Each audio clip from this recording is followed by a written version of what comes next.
দেশের বিভিন্ন জায়গার আরো কিছু খবর নিয়ে এবারে রয়েছে ডেস্ক রিপোর্ট।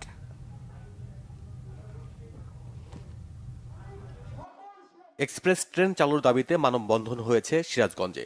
জেলা প্রশাসক কার্যালয়ের সামনে এতে উপস্থিত ছিলেন সাবেক সংসদ সদস্য ও জেলা বিএনপির সভাপতি রোমানা মাহমুদ। পরে জেলা প্রশাসক বরাবর একটি স্মারকলিপি দেন তিনি। বিশ্ব গণতন্ত্র দিবস উপলক্ষে প্রস্তুতিমূলক সভা হয়েছে খুলনায়। সকালে নগরীর ওয়েস্টার্ন ইন হোটেলে সবাই উপস্থিত ছিলেন বিএনপির যুগ্ম মহাসচিব সৈয়দ মোয়াজ্জেম হোসেন আলাল সহ অন্যরা।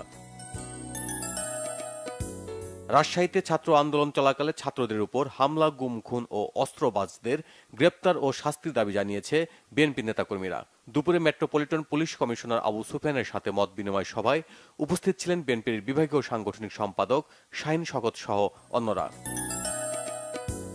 বগুড়া ছাত্র আন্দোলনে আহতদের পরিবারের সাথে মত বিনিময় সভা করেছেন বৈষম্য বিরোধী ছাত্রদের কেন্দ্রীয় সমন্বয়করা।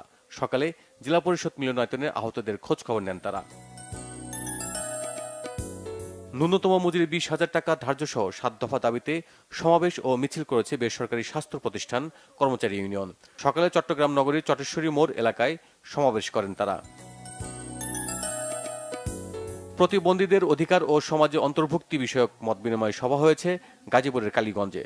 উপজেলা অডিটোরিয়ামে এতে উপস্থিত ছিলেন উপজেলা নির্বাহী অফিসার এস.এম. ইমাম রাজি টুলু। রেলভূমিতে অবৈধ স্থাপনা উচ্ছেদ অভিযান হয়েছে লালমনিরহাটে। দুপুরে শহরের কয়েকটি জায়গায় অভিযানে উপস্থিত ছিলেন রেলওয়ে বিভাগীয় এস্টেট অফিসার পূর্ণেন্দু দেব ও অন্যরা।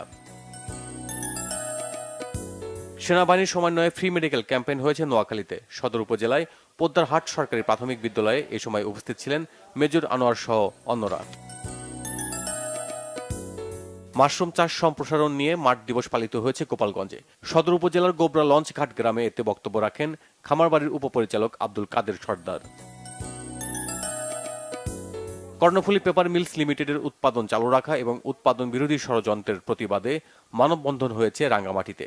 দুপুরে কেপিএম 1 নম্বর গেট চত্বরে মানববন্ধনে বক্তব্য রাখেন সিবিএ এর সহসভাপতি মোহাম্মদ শহীদুল্লাহ সহ অন্যরা। কলেজ ছাত্র রাজা হত্যাকারীদের গ্রেপ্তার ও বিচারের দাবিতে মানববন্ধন ও বিক্ষোভ হয়েছে সাতক্ষীরার আশাশুনিতে। সকালে বড়দল ইউনিয়নের প্রধান প্রধান সড়কগুলো প্রদক্ষিণ করে মিছিলটি। পরে সমাবেশে বক্তব্য রাখেন সমাজসেবক আল মাহমুদ টেক্কা। গাইবান্ধার সাঘাটায় যৌথ বাহিনীর অভিযানে আটকের পর দুজনের মৃত্যুর ঘটনা তদন্তের দাবিতে মানববন্ধন ও প্রতিবাদ সমাবেশ করেছে এলাকাবাসী। দুপুরে উপজেলার ভরতখালীর বাজারে এই কর্মসূচি পালন করা হয়। ঢাকা বিশ্ববিদ্যালয়ের শাখা ছাত্র দলের সাবেক নেতাদের বিরুদ্ধে মিথ্যা মামলার অভিযোগে সংবাদ সম্মেলন হয়েছে কিশোরগঞ্জে। দুপুরে শহরের পাবলিক লাইব্রেরি মিলনায়তনে এতে লিখিত বক্তব্য পাঠ করেন সূর্য সেন হল শাখার সাবেক সাংগঠনিক সম্পাদক আরিফ ঠাকুর। তিনি অভিযোগ করেন মামলার বাদী মোহাম্মদ আহসানুজ্জামান নাসির ও তার ছেলে নাজিব জাওয়াত বিভিন্নভাবে তার পরিবারকে হেনস্থা করেছে এবং চাঁদা দাবি করেছে।